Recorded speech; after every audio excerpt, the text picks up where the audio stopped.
Hi there. My name is Chris, and this is my very first video on a YouTube channel. I've never done this before, so bear with me.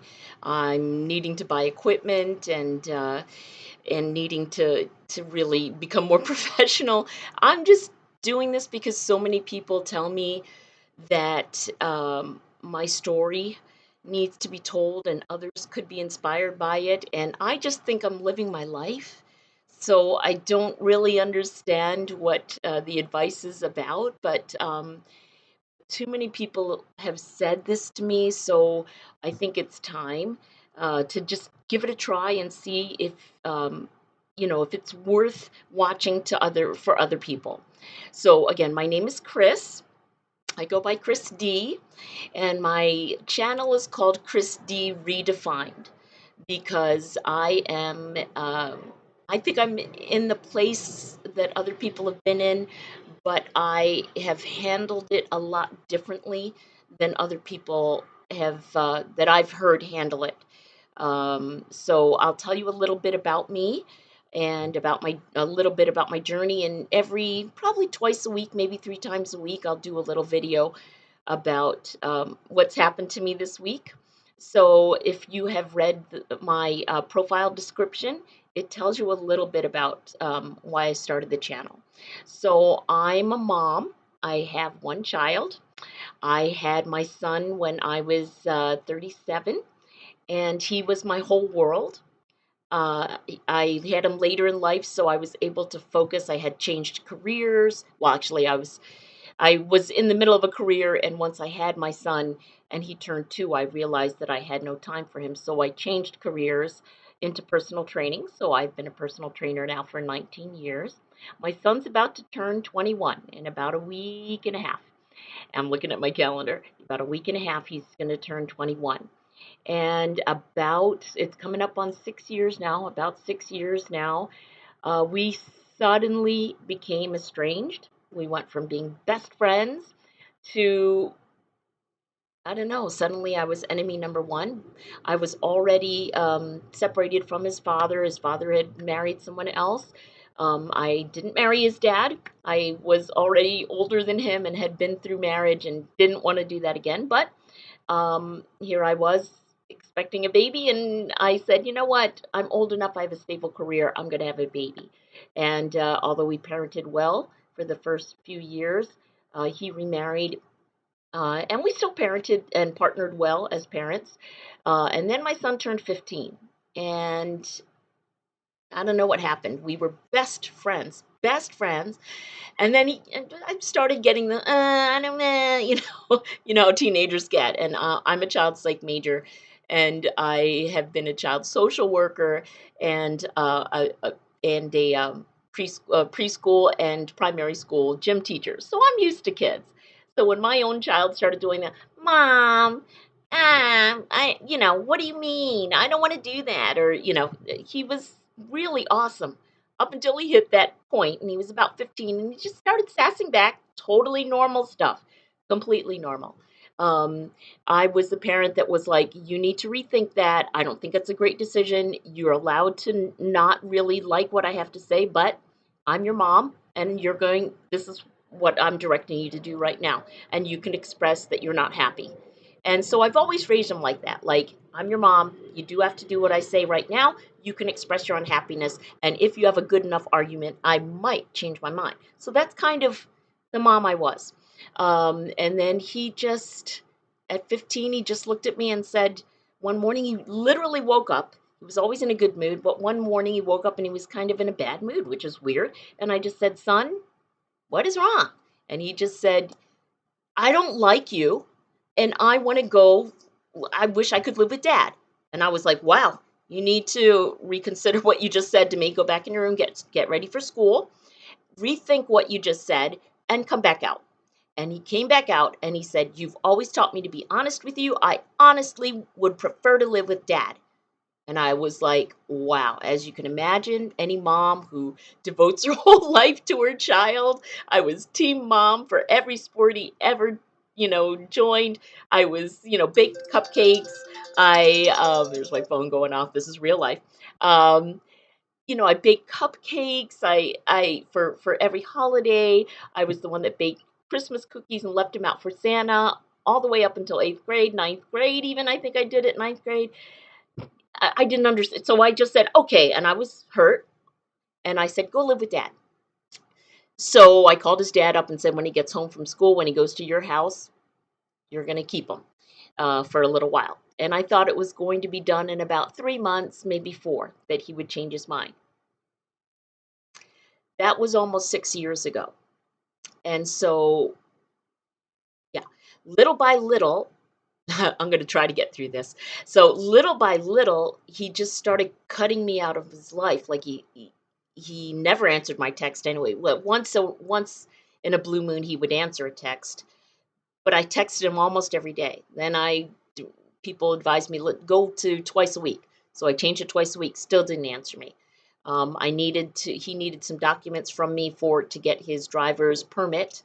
And so he did meet me for that. And we had lunch together, and he barely spoke to me, rolled his eyes the whole time, and just wanted his birth certificate from me so he could get his driver's license or driver's permit. So anyway, a couple of years go by. He's graduating from high school. I have a meeting with his counselor, and my son avoided the whole meeting. He received a pink slip to come to the office. He never showed. And his counselor said, that's weird. He always comes when I send him a slip. And his father was there. And his father said, it's because Chris is here and he doesn't want to come. And so it was really hurtful. But I continued to stay at that school meeting and met with his counselor. And he was okay. He was much better at school when he lived with me, but he had deteriorated because his dad doesn't really believe in following up about homework. And he has ADHD, so he didn't like to do homework very much. Um, so anyway, he didn't come to the meeting. Little by little, he grew further and further apart from me. That was his senior year that I went to that meeting. And by the time it was time to graduate, he had gotten a message through a friend's mother to me that he didn't want me at his graduation.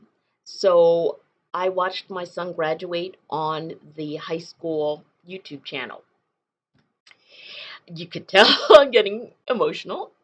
So I'm going to try to get through this. And then at that moment, at that moment, I decided, as horrible as that moment was, I decided that it had been what, I think 3 years, 2.5 years, 2.5 years, maybe three, 2.5 years since my son had left me. He was a sophomore when he decided to go live with his dad. And I was like, I can't keep waiting for him. I can't keep crying every day. I can't do this. So I literally, in that moment, decided to move to Portugal. In that moment, the very next day, I I emailed an immigration law office in Portugal, and I set up a Zoom meeting with an immigration lawyer in Portugal, in the capital, in Lisbon. And so I started the process, and this is back 2 years and 2 months ago. And so I couldn't do it anymore. Those of you who are estranged from your children, you know that every day, and especially on a small island. I lived on a very small island in Hawaii. You bump into reminders about your child all the time. Not only just living in your apartment, but every day you go to the store, you go to the Starbucks, you go somewhere, and someone's always asking me, how's Kai? How's your son? And after a couple of years where they knew he wasn't living with me, the next question was, have you talked to your son? Has he reached out to you? And every time it was like a stab in the heart, and I became more and more depressed. I didn't want to go out because I knew I'd bump into reminders about my son or people asking me about my son. So I became more and more depressed. And it got to a point where I had to work a lot. I was a single mom, and I lived on an exotic island, and it was very costly to live there. So I had 5 jobs, and so I would just go to work. Thank goodness for work because it made me get out of bed. go to work, and I'm not the type to sit around anyway. I was a personal trainer and a radio DJ and a restaurant hostess, and I also had an online business teaching students online, teaching different subjects online. And so I would go to work and I would just come home and I would stay home. And the only thing that I was ever happy about was I'm a Philadelphia Eagles fan.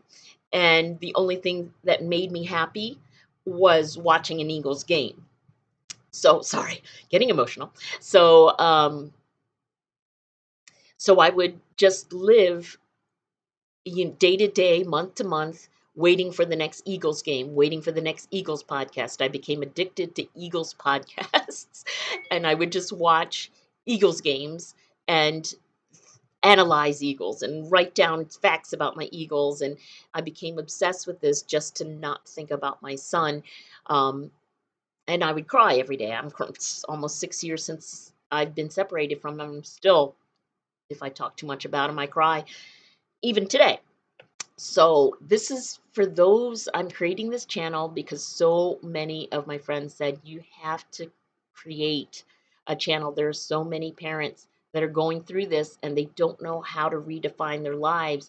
And here you are, you've redefined your life. And just to give you, and I'm going to give you a step-by-step journey. I will show you what it's like to go to university. It's not starting yet. School doesn't start for another 2 months. But I basically, what happened was I sold all my furniture. I gave away a ton of my clothes to Goodwill, and the pictures and the albums I put in storage. And I brought a lot of pictures and albums with me, and a lot of things that I hold dear with me. So I did pack up one uh, quarter of a storage crate and shipped it from Maui, Hawaii, all the way to Lisbon, Portugal. Cost me a pretty penny. It sure did. But I worked darn hard at 5 different jobs for like 5 or 8 years. I can't even, maybe it was 8 years. I've had 5 jobs. And so I saved up a lot of money and I said, you know what?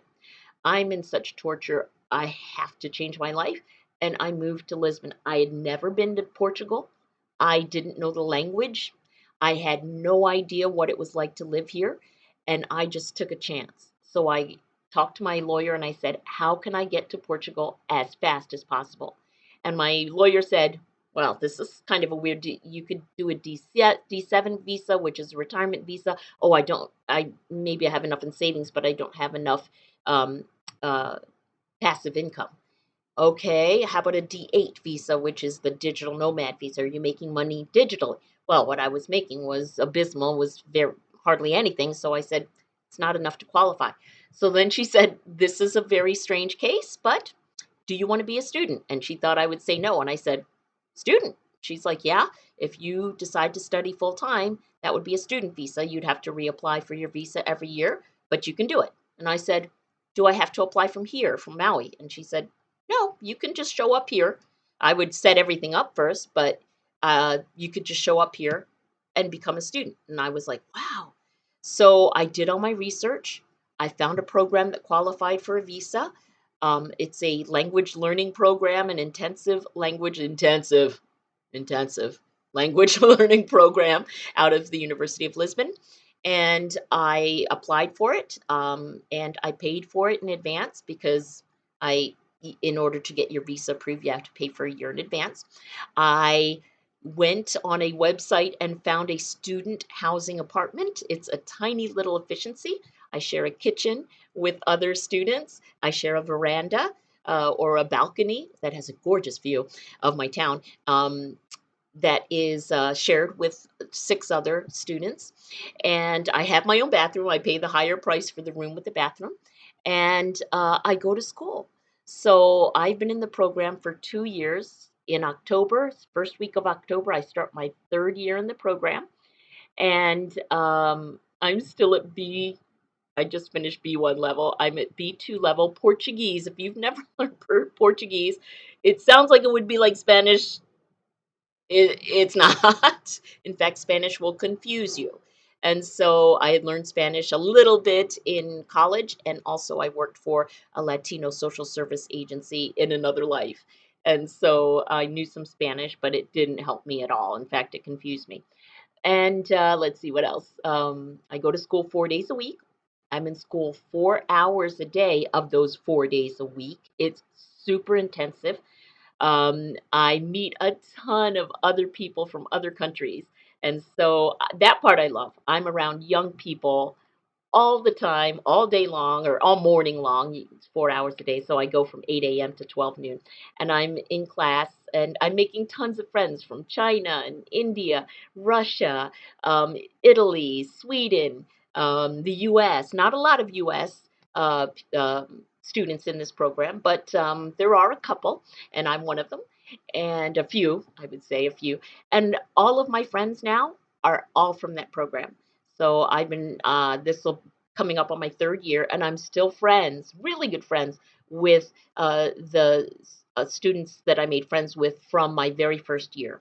And so that part's been a godsend. I've made tons of friends here. I am outgoing, so and I've made tons of friends. I've adjusted to life in Portugal. I can speak conversationally and order coffee and buy a train ticket or a bus ticket with no problem.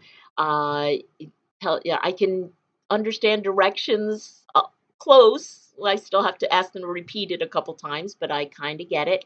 And I can have a general conversation in Portuguese. I get my point across, but my grammar is all wrong, according to my professor. He's like, Chris, gramática, muito mal. So my grammar is not good. Um, but I'm getting there and I study a lot. I study really hard. And I do study a lot, but it's a great program and I love it. And I've got my own little apartment. It's a 17-minute walk to school, to university. And I will show videos and pictures of university once it starts. And I've got plenty of pictures. Maybe I'll make some, so I don't know how to do this, make a slideshow of my university life. I've taken plenty of pictures of at school and with my friends at school. So maybe I'll make a little video of what it's like to go to school as a woman, an empty nester in her 50s. And there's a couple of older students, not many, but there's a small handful of older students that are trying to learn Portuguese. But I'm definitely one of only a few that are in their 50s trying to learn a brand new language. Um, Yes, it's the only way that I chose to get a visa here to Portugal, but that's I love going to school. I would go to school if my visa didn't require it. I love it. It's been a godsend because it gives me purpose, it gives me structure in my day, and I've made a ton of friends through university class. So I just learned Portuguese, and I only learn Portuguese language and culture, and that is my full-time study. So that's me. That's my life. I'm calling this channel. This is my very first video. I'm calling this channel Christy Redefined because I used to be Kai's mom and a personal trainer and a radio DJ on the island of Maui. But now I'm Chris D, the university student from Hawaii that's attending school at the University of Lisbon. So I'm a totally different person. I'm single. I plan to be single probably until my dying day. I've been married once. I was with my son's father for 3.5 years. I don't want another partner. I'm done. So it's just me, and I'm super happy that way. Um, and so I'm not looking to for any of that, but it gives me a lot of freedom to do exactly what I want. And what I want is just to share my story and to see if any it could help someone or if people are interested in hearing how to redefine yourself and how to create a life you've dreamed of after your child has left or after you're an empty nester. My circumstance is different from others. I'm an estranged mom, so it's made me really determined to start a new life. The sadness, the time of being sad, I'm tired of it. And so I decided that no matter how scary it was to move to a new country, that I was going to redefine my life and become happy all over again. So if you want to hear more about my life, keep tuned into the channel, hit subscribe, and I will be making at least 2 or 3 videos a week, and you can see what it's like to redefine your life in a different country. Thanks.